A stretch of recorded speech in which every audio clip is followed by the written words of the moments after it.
So have you noticed that most brands are still planning for 2026 as if answer is just more? Well, more content, more ads, more noise, more funnels, even as the audience gets more tired, more skeptical, and harder to impress. Well, let me ask you something. It's like this.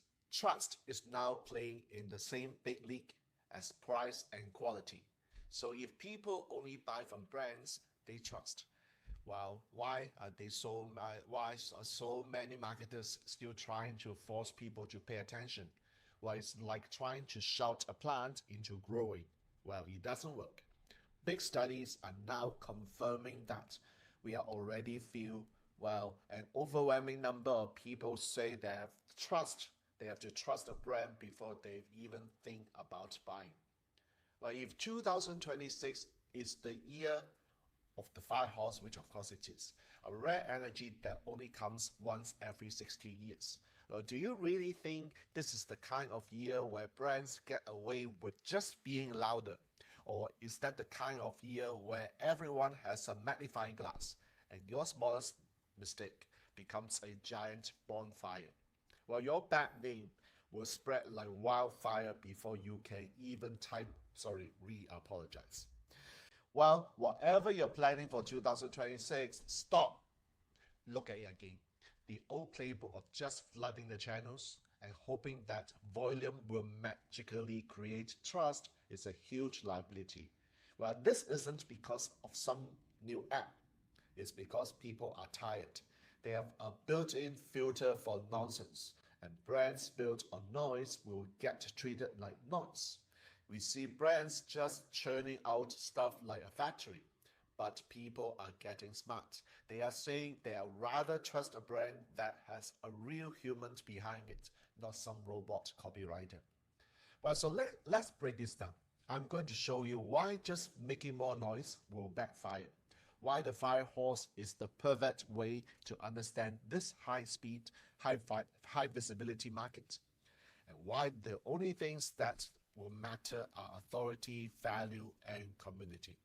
Well, let's be frank here, okay? The market is already exhausted. People aren't sitting around begging for more content from brands. They're drowning it. In fact, AI is like magic photocopy machine for content.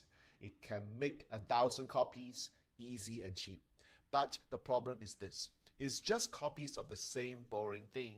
You end up with a mountain of junk mail. And who wants that? Well, this is why making more doesn't automatically mean you have more influence. It just means this, you are adding to the clutter. Well, this is where so many marketers get it wrong. They think you can beat skepticism by just repeating yourself over and over again. Well, you can't.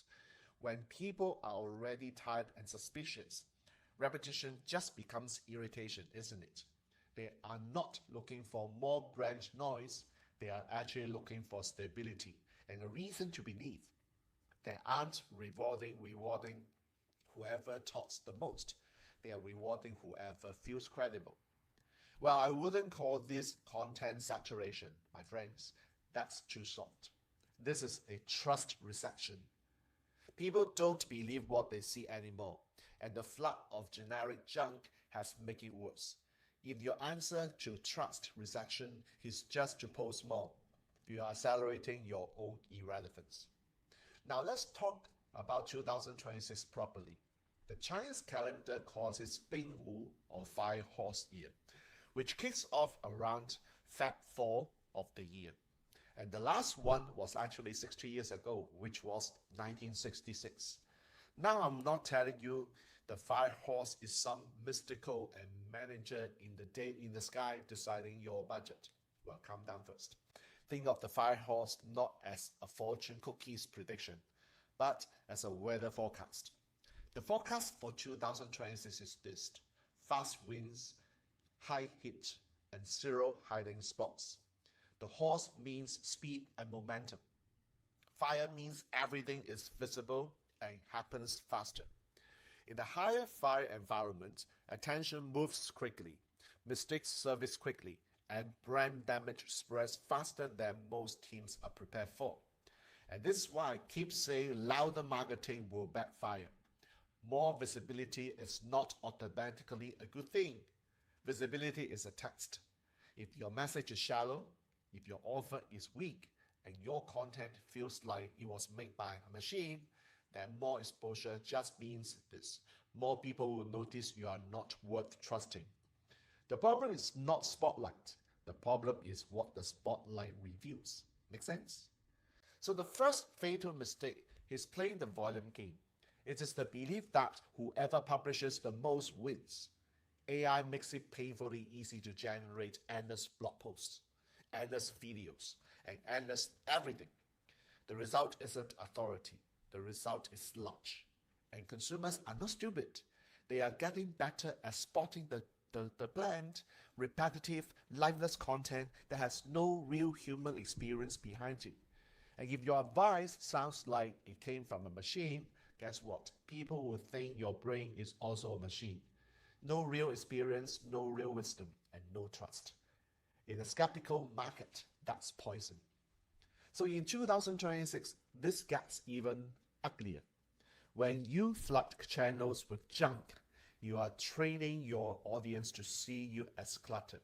It's like having a billboard on every street corner for a terrible restaurant. And the more people see it, guess what? The more people know how to avoid it. Your ad budget starts working against you. And the brutal part, most teams don't get. The antidote to the volume game is authority. Authority is when people are scrolling, and then they see your name and they stop. And you are not just more noise. You are the signal they are looking for.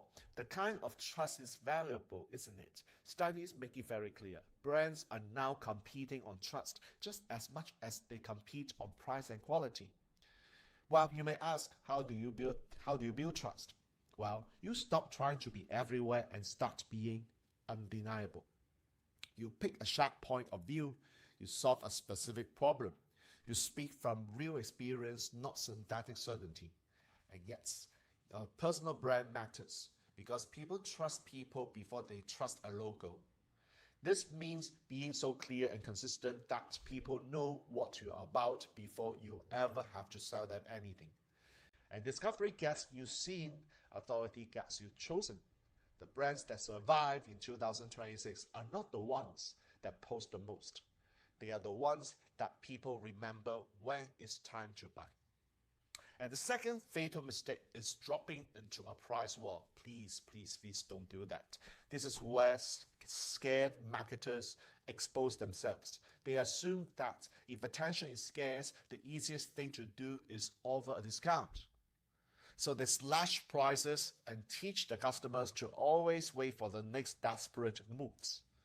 And that's suicide in a reputation-driven market. Slashing prices is like screaming, "I'm not very good, but at least I'm cheap." It makes you look desperate and disposable. And once a buyer decides you are replaceable, you don't have a pricing problem anymore. Guess what? You have a brand problem. And the market is full of overhyped brands that confuse momentum with substance. When brand builds attention without trust, the spotlight eventually stops helping and starts interrogating. In a high visibility year like 2026, a weak business model gets exposed fast. And this is not the year to teach your audience that you are only worth it when you are on sale. Well, the antidote is stronger value proposition, not a lower price. Stop obsessing over what your product costs and get brutally clear about what it changes for the buyer. This is why you see so many brands working with creators. It's not just a trend, it's because trust is a person-to-person thing. A corporate logo cannot give you a heartfelt recommendation. A person can. When someone credible shows how your product works in a real way, the buyer understands its value more clearly. And people are not just buying your thing. They are buying the certainty that your thing will solve their problem. And they are paying for a peace of mind. If you already know your current marketing plan still leans too hard on just making noise, and this is not a small problem. Well, that's the problem. To help you get your head straight before 2026 begins, I put something called a 2026 Marketing Authority Checklist that maps out what to fix and what to build instead. Okay, so if you are interested, comment below and I'm happy to send this to you. The third fatal mistake is actually chasing for virality. Viral, in other words. This is one of the dumbest addictions in modern marketing. A viral spike feels incredible for 5 minutes, but it's just rendered adrenaline. It leaves you with nothing but screenshots and a hangover. In a market shaped by speed and exposure, this gets worse. The same energy that creates a viral moment can create a viral backlash. If a brand is built to chase momentum, it's also built to destroy by them. Too many brand mistakes. People saw us for people believe us, and those are not the same thing. And this is why hype-led brands often collapse. They were designed for spice, not for loyalty. And 2026 is not the kind of year that forgives an unstable foundation. It's the kind of year that exposes it. So the antidote is building a bedrock community. And that's a slower, less glamorous, and far more durable. A real community it's not about a follower count. It's the real relationship with people who trust your consistency. Think of your community as the foundation of your house. When the fire hose winds start blowing like a hurricane, a trend-chasing brand is like a tent. It gets blown away. And your community is a house make or break. It stands firm. This is why the smartest campaigns are not just about throwing money at ads. They are built on real conversations with real facts. And this is the risk management in the fragile market. Patient brands will beat frantic ones in 2026. And because they are quieter, not because they are quieter, but because they are more rooted. So here's the real takeaway.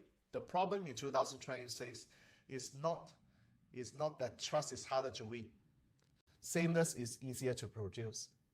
And visibility is becoming dangerous for weak brands. The fact is, the fire hose is the right metaphor because it describes a year where movement is fast, scrutiny is high, and mistakes do not stay small.